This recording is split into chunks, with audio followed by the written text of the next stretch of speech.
Mis queridos amigos y hermanos, sean todos bienvenidos en el nombre de nuestro Señor Jesucristo a este nuevo comentario de la lección de la escuela sabática, que en esta preciosa oportunidad nos regala la ocasión preciosa de indagar en las Sagradas Escrituras acerca de la manera en la cual el Señor nuestro Dios ha prometido traer a la memoria el recuerdo de su palabra, de su obra, de su poder, de sus promesas para nosotros.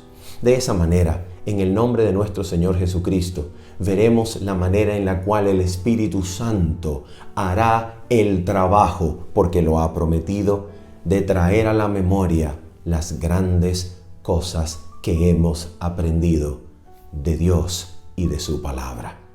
Habiendo dicho esto, entonces, queremos invitarles a que podamos hacer una oración en el nombre de nuestro Señor Jesucristo para introducirnos de inmediato a la lectura y estudio de la palabra de Dios. Oramos juntos.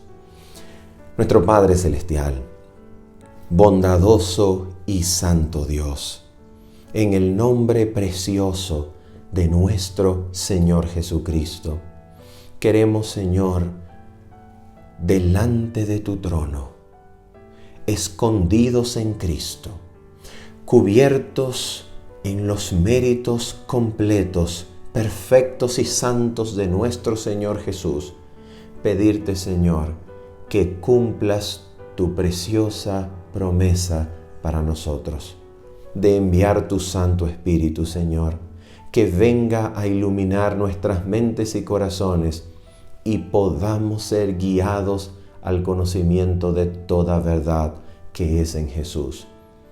Gracias, Señor, por otorgarnos esa promesa. Gracias por oírnos. Te lo hemos pedido, Señor, y te lo agradecemos en el nombre de Cristo Jesús. Amén. Amén. Bien, queridos hermanos, vamos entonces a abrir nuestras Biblias en Deuteronomio capítulo número 4. Deuteronomio capítulo número 4.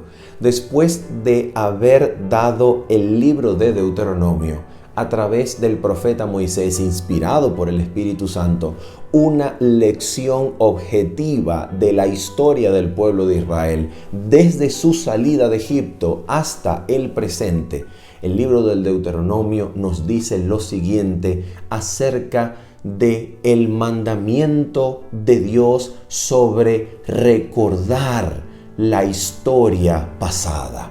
¿Y por qué es tan necesario recordar la historia pasada?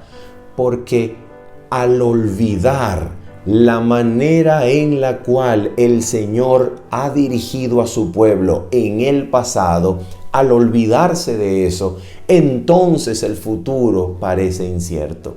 Entonces las circunstancias presentes se levantan en contra de las obras portentosas del pasado. Y si en la memoria existe el descuido de olvidar la manera en la cual el Señor ha conducido a su pueblo en la historia pasada, entonces no tendremos confianza en Cristo y su dirección para el presente y para el futuro. Pero si recordamos la manera en la cual el Señor nos ha dirigido en la historia pasada, entonces tendremos confianza en Cristo Jesús como nuestro líder y no tendremos nada que temer del futuro, a menos que olvidemos la manera en la cual el Señor nos ha dirigido. Por esa razón, Deuteronomio capítulo 4, versículo 9 dice lo siguiente: Por tanto, guárdate y guarda tu alma con diligencia para que no te olvides de las cosas que tus ojos han visto, ni se aparten de tu corazón todos los días de tu vida. Antes bien, las enseñarás a tus hijos y a los hijos de tus hijos. Así que noten la manera en la cual el pasaje se presenta. Es necesario guardar el alma, guardar la mente, de no olvidar las cosas que los ojos de ellos habían visto y oído. Y no solamente eso, sino que juntamente con la admonición y advertencia de guardar el alma acerca del posible olvido de las cosas que ellos habían visto, el pasaje dice que debían enseñarla, repetirlas a sus hijos y a los hijos de sus hijos. Sin embargo, el pueblo de Israel, lamentable y terriblemente, no cumpliría con semejante cosa. Cuando nosotros vamos, por ejemplo, al libro del Deuteronomio, en el capítulo número 8, y la advertencia que aparece de nuevo acerca de no olvidar las obras de Dios, en el momento en el cual Israel ya se encontrara dentro de la tierra prometida, se encontrara comiendo de la abundancia que Dios haría levantar para ellos, de la abundancia que existiría para ellos, de la saciedad de los alimentos, de la comida y de las provisiones que Dios les daría en la tierra, cosa que sus manos no sembrarían, cosa que ellos no tendrían pero absolutamente nada de lo cual jactarse, porque todo esto lo iba a preparar Dios para ellos. En el libro del Deuteronomio, capítulo número 8, versículos 1 al 3, y luego los versículos 11 en adelante, leemos lo siguiente. Mira lo que ahora sería la advertencia de parte de Dios en ocasión del capítulo 8. Dice así: cuidaréis de poner por obra, versículos 1 al 3, cuidaréis de poner por obra todo mandamiento que yo os ordeno hoy, para que viváis y seáis multiplicados, y entréis y poseáis la tierra que Jehová prometió con juramento a vuestros padres. Y te acordarás de todo el camino por donde te ha traído Jehová tu Dios estos 40 años en el desierto, para afligirte, para probarte, para saber lo que había en tu corazón, si habías de guardar o no sus mandamientos. Versículo 3. Ahora nota esto, nota el propósito de esto que Jehová Dios había hecho con el pueblo, poniéndolo en situaciones de estrechez y precariedad. Mira el propósito. Versículo 3.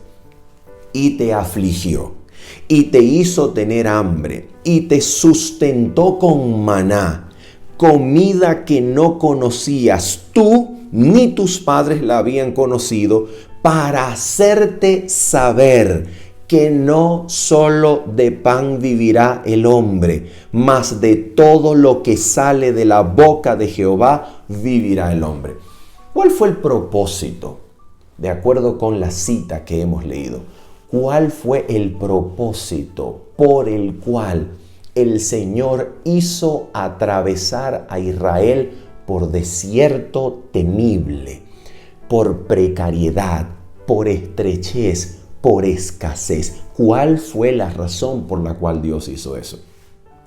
Para que el pueblo de Israel aprendiera que el comer y el ser sustentado no depende, nunca dependió, nunca dependerá de las circunstancias que rodeen la vida del pueblo.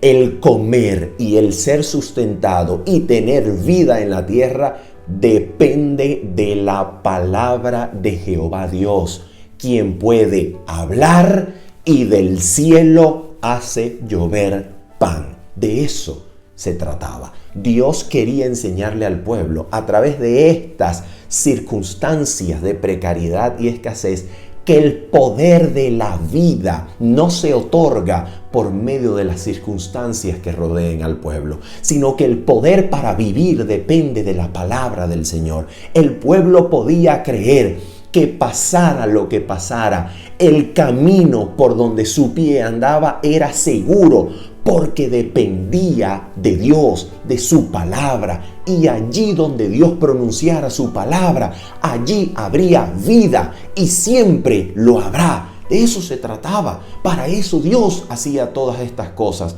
con el pueblo. Ahora nota lo siguiente.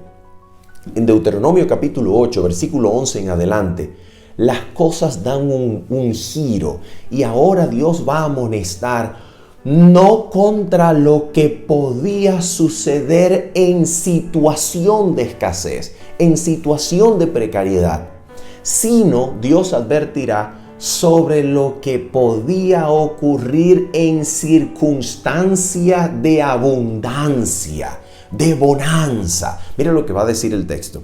Deuteronomio capítulo 8, versículo 11 en adelante. La palabra del Señor dice: cuídate de no olvidarte de Jehová tu Dios para cumplir sus mandamientos, sus decretos y sus estatutos que yo te ordeno hoy. Atención. No suceda, versículo 12, no suceda que comas y te sacies y edifiques buenas casas en que habites, y tus vacas y tus ovejas se aumenten, y la plata y el oro se multipliquen, y todo lo que tuvieres se aumente. Ahora mira esto. Atención.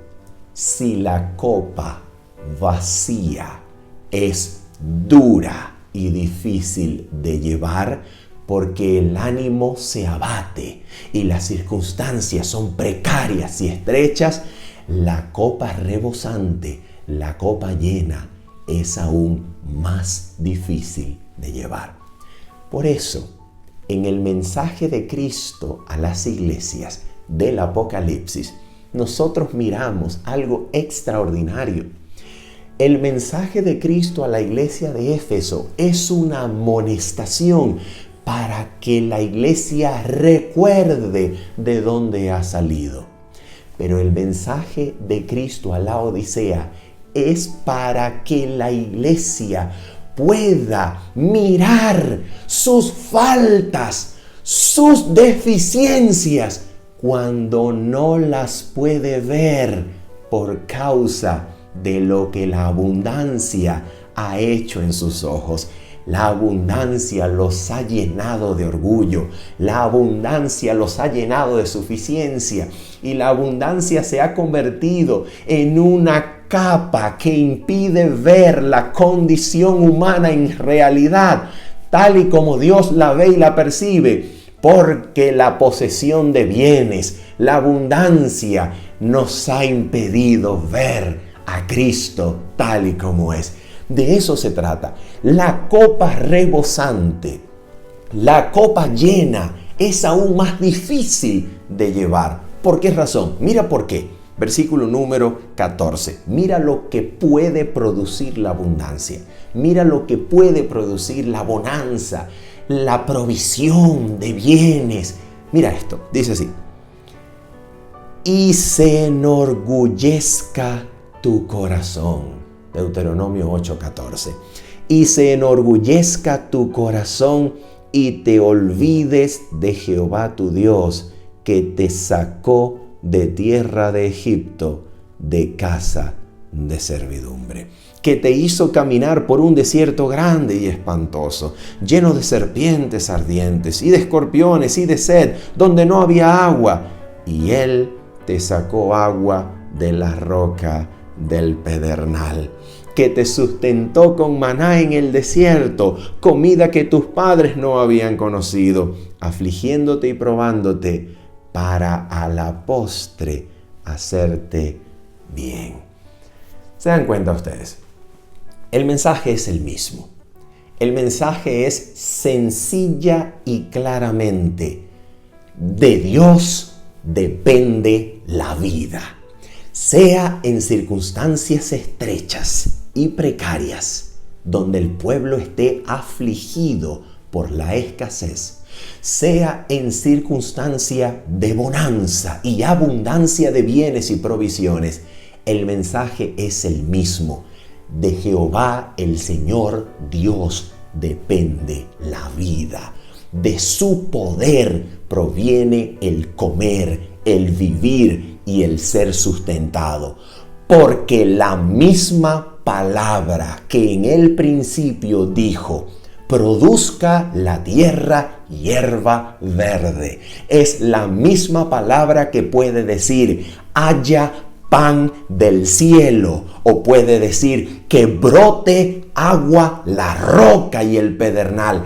Y por la palabra de Jehová, los cielos y la tierra que fueron creados obedecerán al Creador para proveer de bienes, de sustento, de comida al pueblo que le sirve y cree y espera en su palabra. El mensaje es el mismo, sea en situación de precariedad o sea en situación de abundancia y provisión. Pregunta: ¿qué pasó con el pueblo? ¿Qué ocurrió con el pueblo de acuerdo al testimonio histórico del libro de los jueces? Vamos a mirar el libro de los jueces en el capítulo número 2 y vamos a ver qué ocurrió con el pueblo.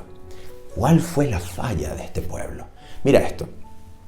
El libro de los jueces nos dice lo siguiente en su capítulo número 2 acerca de lo que ocurrió con el pueblo después de la muerte de Josué y de toda aquella generación que había visto lo que Jehová Dios había hecho. Mira lo que dice el libro de Jueces, capítulo número 2, versículo número 7 en adelante. Dice así la palabra del Señor. Y el pueblo había servido a Jehová todo el tiempo de Josué y todo el tiempo de los ancianos que sobrevivieron a Josué, los cuales habían visto todas las grandes obras de Jehová que él había hecho por Israel. Noten esto. ¿Cuánto tiempo? ¿Durante cuánto tiempo sirve el pueblo a Jehová Dios? Durante o mientras tanto dura el pueblo en vida que había visto lo que Dios había hecho por Israel. Mientras ese pueblo está vivo, el pueblo sirve a Jehová Dios. Pero ahora nota esto. Versículo número 8. Pero murió Josué, hijo de Nun, siervo de Jehová, siendo de 110 años. Y lo sepultaron en su heredad en Timnat Sera, en el monte de Efraín, al norte del monte de Gaas. Versículo 10. Y toda aquella generación también fue reunida a sus padres.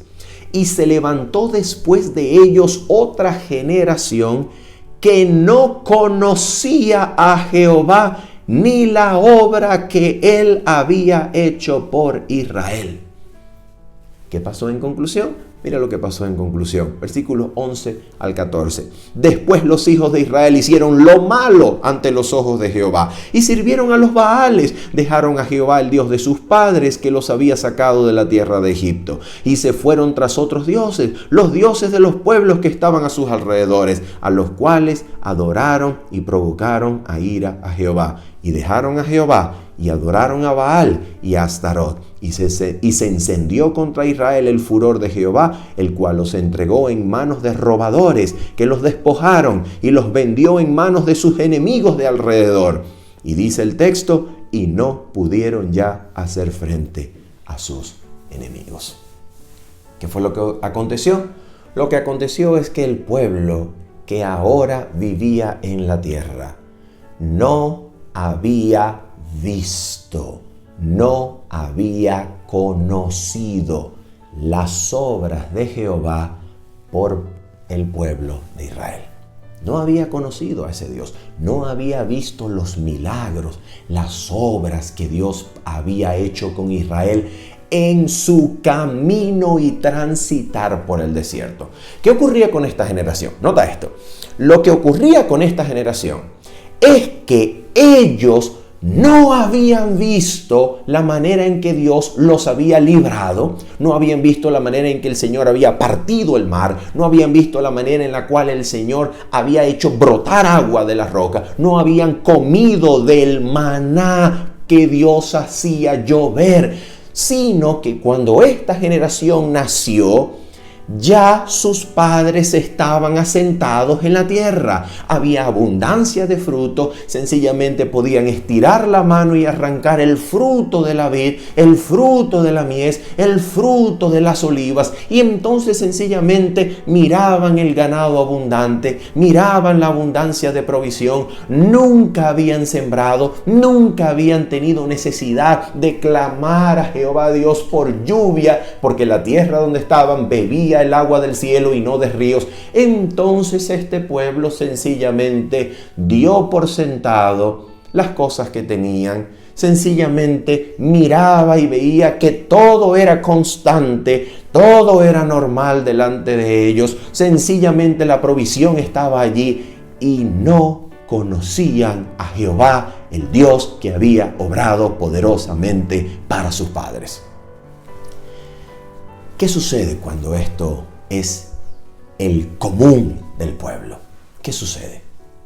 Allí, escucha esto, allí, cuando no se depende de Dios conscientemente, porque el humano siempre depende de Dios para comer, porque lo que lleva a la boca se produce por la misma palabra que al principio Dios dijo: produzca la tierra hierba verde. Escucha, de la misma manera, de la misma forma en que al principio Dios pronunció su palabra y hubo vegetación y hubo alimento para el ser humano, de la misma manera se alimenta hoy el ser humano. El ser humano come por la palabra de Dios, y esto es todo el mundo, lo reconozca o no lo reconozca. Pero allí donde no hay conciencia de estar siendo alimentado por Dios, allí donde la conciencia no se percata de lo que aquello que se lleva a la boca proviene de la palabra de Dios, sino que la conciencia solamente puede ver que la fuerza de la mano, la inteligencia de la mente, la astucia, la sagacidad, el poder humano es el responsable de producir la riqueza. Allí donde la conciencia solo se percata de eso y piensa eso, allí no se siente conscientemente dependencia de Dios para la vida.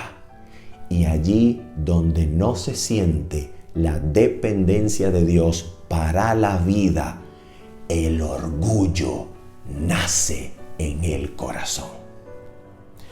El orgullo nació en el corazón de Satanás cuando creyó que la mente, la sabiduría, el criterio, la opinión que tenía le bastaría para gobernar y dirigir su vida y la vida inteligente de los seres celestiales.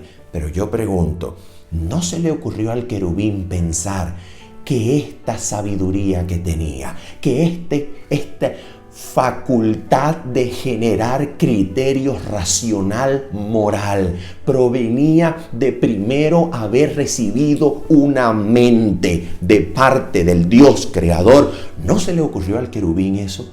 Precisamente allí donde solo se ve la capacidad humana para generar, para producir y para comer de lo que se hace humanamente, allí la humanidad, el hombre y la mujer llegan a creer que lo que llevan a su mesa, que lo que ponen en su boca depende de su fuerza, depende de su sabiduría, depende de su inteligencia, depende de lo que han logrado hacer, de su trabajo, de su dinero, porque es su dinero el que se los ha dado. Entonces, allí en donde no se siente dependencia, en donde se olvida que la fuerza que ha producido el trabajo y el dinero que ha provenido y ha resultado de eso, allí cuando se olvida que lo que tengo, la mente que piensa, el cuerpo físico que puede trabajar, el intelecto que puede crear, depende en primer lugar de Dios, porque sin Dios no lo hubiésemos tenido. Allí donde eso se olvida, entonces el orgullo brota en el corazón. El orgullo se posesiona del alma y nos engaña el engaño de la riqueza. Eso es lo que nos enseña la lección y es lo que la Biblia nos está queriendo mostrar. Ahora mira esto. ¿Cómo nosotros podemos evitar esto? ¿Qué es lo que nosotros podemos sencillamente hacer para que esto no suceda? Para que no nos pase a nosotros.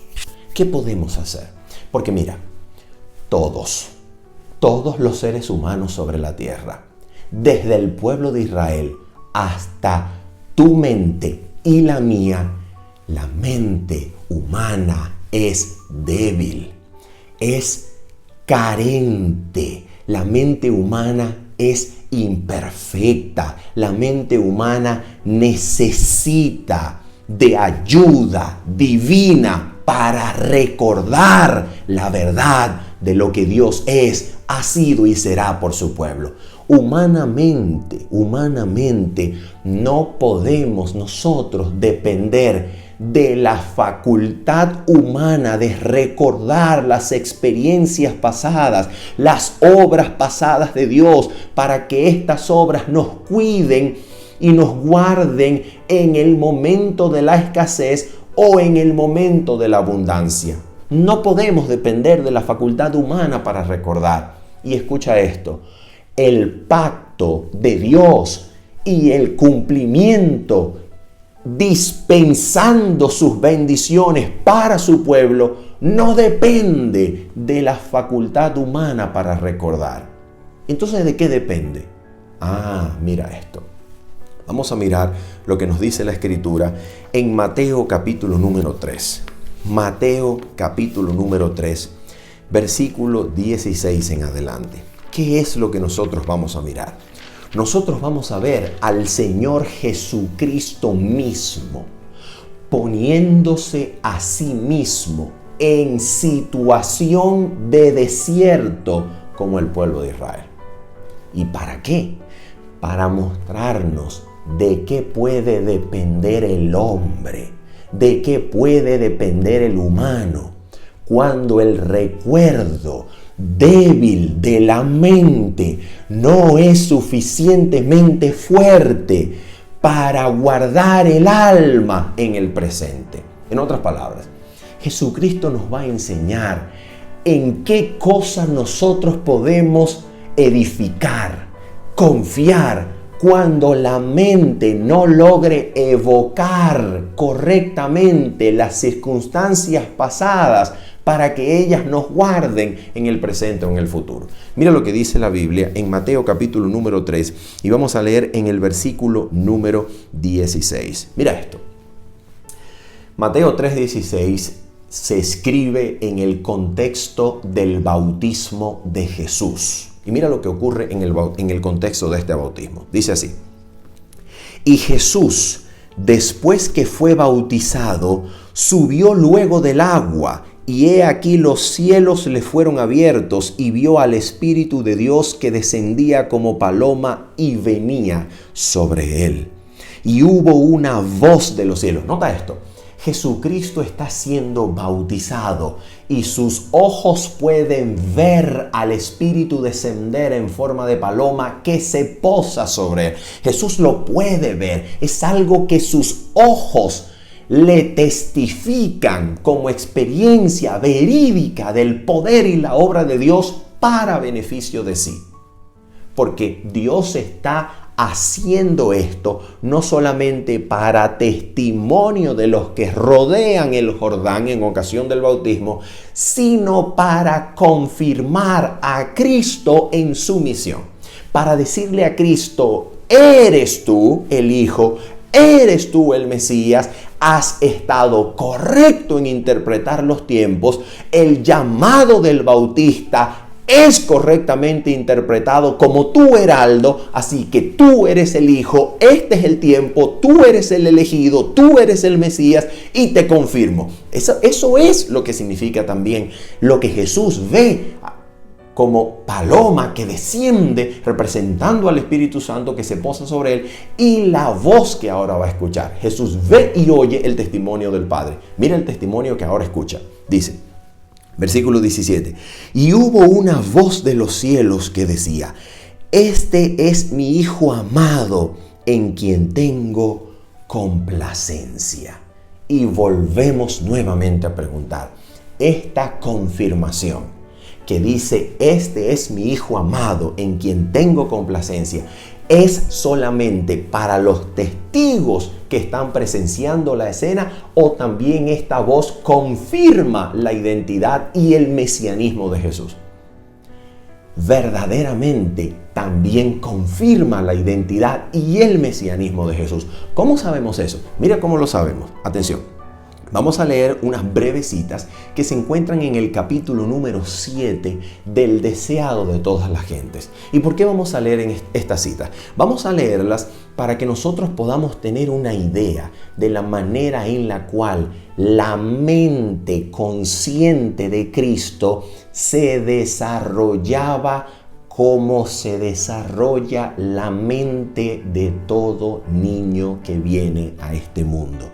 ¿Cómo? En armonía con las leyes físicas mentales de la niñez. En otras palabras, la mente de Jesús no es un disco duro que recibe la mente de Dios eterna, sabiendo la fórmula magistral para la creación de los astros, la composición química del sol, que sabe dónde están guardados los depósitos de la nieve y los depósitos de azufre para el día final. No, la mente de Cristo no es como un disco duro que recibe la mente de Dios cuando ya puede comenzar la vida en él. No. La mente, el cerebro de Jesucristo se desarrolla en conformidad y en armonía con las leyes humanas de la niñez.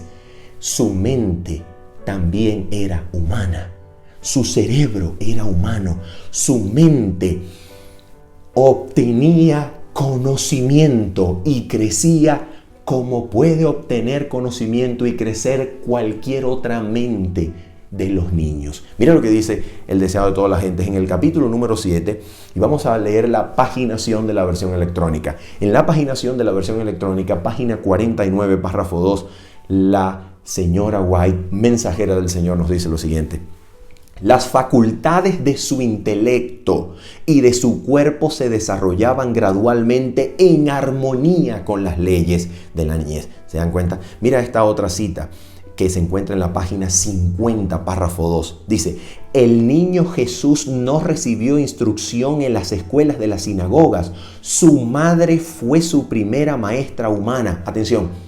De labios de ella y de los rollos de los profetas aprendió las cosas celestiales. A ver, ¿cómo es que el Hijo de Dios puede aprender las cosas celestiales?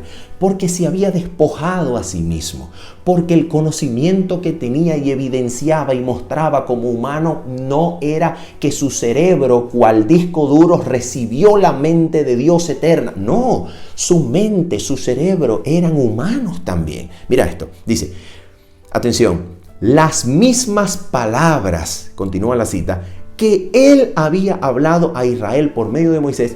Fíjate, las mismas palabras que el mismo Cristo en su etapa de preexistencia antes de su encarnación, las mismas palabras que Cristo había hablado a Israel por medio de Moisés, fíjate, le fueron enseñadas sobre las rodillas de su madre. ¿Se dan cuenta? Cristo se vació a sí mismo, se despojó a sí mismo, haciendo que su mente, su cerebro, se formaran en conformidad con las leyes humanas de la niñez. Ahora mira esto. Dice lo siguiente, ahora el párrafo que se encuentra en el párrafo número 3, página 50. Mira lo que dice la cita, hablando acerca de cómo adquiría conocimiento. Puesto que él adquirió saber, escucha, puesto que él adquirió saber como nosotros podemos adquirirlo, su conocimiento íntimo de las Escrituras nos demuestra cuán diligentemente dedicó sus primeros años al estudio de la palabra de Dios. maravilloso. Mira esta, termina diciendo esta cita así. Ahora en la página 51, párrafo 1 y párrafo 2 dice: así se revelaba a Jesús, fíjate, así se revelaba a Jesús el significado de la palabra y las obras de Dios. Se les revelaba el significado de la palabra y las obras. ¿Cómo? Por el estudio. Ahora escucha. Mientras trataba de comprender la razón de las cosas que veía. Fíjate, Jesús hacía el intento de comprender las cosas que veía, de comprender la razón de las cosas, y esto se le daba en revelación por medio del estudio de la palabra que revelaban los propósitos del Padre para él. Finalmente, el siguiente párrafo comienza diciendo: todo niño puede aprender como Jesús. ¿Se dan cuenta? Entonces, obviamente, la experiencia de Cristo al ser bautizado, de ver al Espíritu Santo descender y posarse sobre él, y de oír la voz del Padre que lo confirma como su Hijo en quien el Padre tiene contentamiento, es también un testimonio que muestra la aprobación, el reconocimiento que el Padre hace de su propia misión, para que Él esté confirmado en que Él es el elegido, Él es el Mesías, Él sepa que ha interpretado bien los tiempos, ha interpretado bien el llamado y la voz que ha llegado a la carpintería de Nazaret de parte de la predicación del Bautista, y que el tiempo es ahora y que Él debe proceder para que se cumpla toda justicia, para que se cumpla el pacto eterno. De eso se trata la confirmación que Jesús ve por medio del Espíritu y oye por medio de la voz de Dios. Ahora mira esto. ¿Qué es lo que va a ocurrir? Lo que va a ocurrir ahora es que después de esta experiencia en la cual Jesús ve y oye la obra de Dios en su favor, atención, cuando Jesús sale del agua, va al desierto y va a someterse a un ayuno de 40 días y 40 noches. ¿Por qué? Porque Israel pasó 40 años en el desierto. Jesucristo está tomando un día por año, el año por día, y Jesús está atravesando la misma situación de su pueblo en el desierto. Jesús se pone a sí mismo en el lugar de su pueblo, y allí donde su pueblo falló, Él va a vencer. Ahora mira lo que va a ocurrir aquí. Mira esto. Dice lo siguiente: entonces Jesús fue llevado por el Espíritu al desierto para ser tentado por el diablo. Y después de haber ayunado 40 días y 40 noches, tuvo hambre. Mira, Jesucristo ayuna 40 días y 40 noches. Su cuerpo, debilitado por las frías temperaturas del desierto nocturno y por las terriblemente calientes temperaturas del desierto de Judea durante el día. Jesucristo, al ser tentado por el diablo, se encuentra debilitado en cuerpo y mente. ¿Cómo sabemos que Jesús está debilitado en cuerpo y mente? Queridos hermanos, porque su cuerpo estaba a punto de morir después de un ayuno tan prolongado. ¿Y por qué el ayuno había sido tan prolongado? No solamente para ponerse a sí mismo en la situación del pueblo, sino para mostrar el poder y el alcance del dominio del apetito sobre la naturaleza humana. Cristo ayuna tan prolongadamente para mostrar hasta qué punto la fuerza del apetito humano había dominado la naturaleza humana, para mostrar que va a batallar con la tentación allí en el punto en que todo ser humano ha sido vencido. Él va a vencer allí en donde el ser humano es vencido. Allí va a pelear con el deseo de comer en su máximo nivel y expresión. ¿Por qué? Porque después de 40 días y 40 noches sin comer, queridos hermanos, las células del cerebro, sus neuronas, los tejidos conectores, los neurotransmisores comienzan a fallar. El delirio es prácticamente seguro. el tiritar del cuerpo moribundo se hace evidente y los testimonios, el testimonio, mejor dicho, de los sentidos, lo único que quiere comunicar es que estamos a punto de morir. En ese momento aparece el diablo. Y mira lo que el diablo le va a decir. Pregunto, ¿qué fue lo que Jesús había visto y oído de parte de Dios antes de esa experiencia? ¿Qué había visto? Jesús había visto y oído la confirmación de Dios de que Él era su Hijo amado en quien el Padre se contenta. Ahora lo que Satanás va a hacer es exactamente lo que Satanás logró hacer victoriosamente y con éxito con la generación del desierto. Satanás va a intentar hacer que Jesús falle en su memoria, que Jesús no recuerde lo que el Padre ha hecho por él, que Jesús olvide el testimonio del Padre en lo que había visto y oído.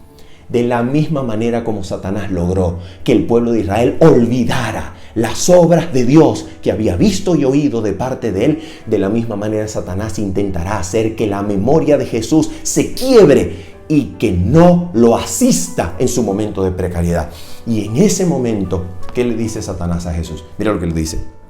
Atención, si eres hijo de Dios. ¿Cómo que si eres hijo de Dios? ¿Acaso el Padre no lo había confirmado? Claro, pero Satanás está queriendo llevar a Jesús al punto de dudar de su propia experiencia pasada, de poner en duda el testimonio de sus ojos y de sus oídos. ¿Te das cuenta? Ahora mira esto. Si eres el Hijo de Dios, di que estas piedras se conviertan en pan. La pregunta es, ¿cuándo la memoria falla? ¿Cuándo la mente está débil? Cuando las circunstancias presentes informan el cerebro y la mente consciente no de lo que Dios ha hecho en el pasado, sino del peligro de morir en el presente. Cuando las circunstancias no confirman la memoria de las obras de Dios en el pasado, sino que llenan el alma de incertidumbre sobre lo que ha de venir, ¿a qué puede aferrarse el pueblo? ¿A qué se aferró Jesús, queridos hermanos y amigos? Mira lo que Jesús hizo. Él respondió y dijo, Mateo 4:4, Él respondió y dijo, escrito está. Oh, bendito sea Dios. Cuando las circunstancias presentes se levanten y atenten contra el recuerdo y memoria de nuestra experiencia pasada, cuando la incertidumbre del futuro, incierto, tenebroso y peligroso, de precariedad, de estrechez o de cualquier cosa, cuando la ansiedad que se origina en el presente por causa de un futuro desconocido nos ponga en peligro la memoria y el recuerdo de los portentos y obras de Dios por nosotros en el pasado, ¿qué puede hacer el pueblo? El pueblo puede aferrarse a un escrito está. El pueblo puede recordar la palabra. El pueblo puede hacer memoria de lo dicho por Dios. Escucha lo que dijo Jesús. Escrito está, no solo de pan vivirá el hombre. Deuteronomio capítulo 8, versículo 3. No solo de pan vivirá el hombre, sino de toda palabra que sale de la boca de Dios. ¿Qué le estaba diciendo Jesús al tentador? Jesús le estaba diciendo, probablemente mi circunstancia actual no confirme, no dé el testimonio, no comunique el aspecto visible, tangible de que soy hijo de Dios. Probablemente mi cuerpo tiritante, probablemente mi cuerpo moribundo, mi estómago palpitante, probablemente mi tez moribunda no confirme y no comunique el aspecto externo de que soy hijo de Dios. Pero yo creeré lo que está escrito, porque mi Padre que dejó lo escrito todavía tiene poder para hablar hoy y sustentarme con el pan que proviene de su propia palabra, de su propia boca. Yo esperaré lo escrito, yo confiaré en la promesa. Y cuando Jesús se aferra a la promesa, cuando Jesús se aferra a lo que está escrito, entonces puede vencer la tentación. Pregunto, ¿para qué está esta historia en los evangelios? Oh, mira lo que nos dice el deseado de todas las gentes, por favor. Deseado de todas las gentes, capítulo número 12. ¿Para qué se dejó esta historia aquí? Mira lo que nos dice el deseado de todas las gentes, capítulo número 12. Y vamos a mirar desde la página 98 en la versión electrónica, párrafo número 4 en adelante. Mira lo que se dejó allí. Mira lo que dice esta preciosísima cita. Dice lo siguiente. Atención, dice así. Viene el príncipe de este mundo, dice Jesús, mas no tiene nada en mí. No había en él, en Cristo, nada que respondiera a los sofismas de Satanás. Él no consintió en pecar, ni siquiera por un pensamiento cedió a la tentación. Así también podemos hacer nosotros. Así también podemos hacer nosotros. La humanidad de Cristo estaba unida con la divinidad. Fue hecho idóneo para el conflicto mediante la permanencia del Espíritu Santo en él. Y él vino, escucha, y él vino para hacernos participantes de la naturaleza divina. Ya vamos a mirar cómo participamos de esa naturaleza. Escucha esto. Mientras estemos unidos con Él por la fe, el pecado no tendrá dominio sobre nosotros. Dios extiende su mano para alcanzar la mano de nuestra fe y dirigirla. A ver, ¿quién extiende la mano aquí? ¿Quién extiende la mano cuando yo no puedo elevarme en la fe? Cuando yo no puedo ver su ayuda, su salvación, cuando yo no puedo levantar mis ojos. ¿Quién extiende la mano para agarrar mi fe? ¿Quién la extiende? La extiende Él, lo hace Él. Escucha, Dios extiende su mano para alcanzar la mano de nuestra fe y dirigirla a asirse de la divinidad de Cristo a fin de que nuestro carácter pueda alcanzar la perfección. Mira lo que termina diciendo. Y Cristo, para esto se dejó la historia en los evangelios de la tentación en el desierto. Para esto. ¿Para qué? Escucha. Y Cristo nos ha mostrado cómo puede lograrse esto. ¿Cómo puede lograrse qué? ¿Cómo puede lograrse la perfección de carácter aún en momentos de dificultad, de estrechez, de precariedad o de bonanza y provisión? Escucha, ¿cómo puede lograrse esto? Mira lo que dice la cita. ¿Por medio de qué venció Él en el conflicto con Satanás? Por la palabra de Dios. Para eso se dejó la historia. Cristo se aferró a la palabra, cosa a la que tú y yo podemos aferrarnos también para experimentar victoria en la tentación. Y entonces dice, por la palabra de Dios, solo por medio de la palabra pudo resistir la tentación. Escrito está, dijo. Y a nosotros, escucha, aquí viene el cómo se puede obtener ayuda, participación de la naturaleza divina de Cristo. ¿Cómo se puede hacer eso? Aquí está la respuesta. Y a nosotros nos son dadas preciosas y grandísimas promesas. ¿Dónde se hallan esas preciosas y grandiosas promesas? En la palabra de Dios. ¿Qué está haciendo la hermana White? Está citando 2 de Pedro capítulo 1 versículos 3 y 4. Mira cómo lo hace. Y a nosotros nos son dadas preciosas y grandísimas promesas para que por ellas fueseis hechos participantes de la naturaleza divina, habiendo huido de la corrupción que está en el mundo por la concupiscencia. Termina diciendo la cita, toda promesa de la palabra de Dios nos pertenece. Hemos de vivir de toda palabra que sale de la boca de Dios. Cuando nos veamos asaltados por las tentaciones, no miremos las circunstancias o nuestra debilidad. No te fijes en eso. No mires las circunstancias, sean de estrechez o de bonanza y provisión. No te fijes en las circunstancias. No mires tu debilidad. ¿Qué cosa vas a mirar? Escucha. Sino el poder de la palabra. Toda su fuerza es nuestra.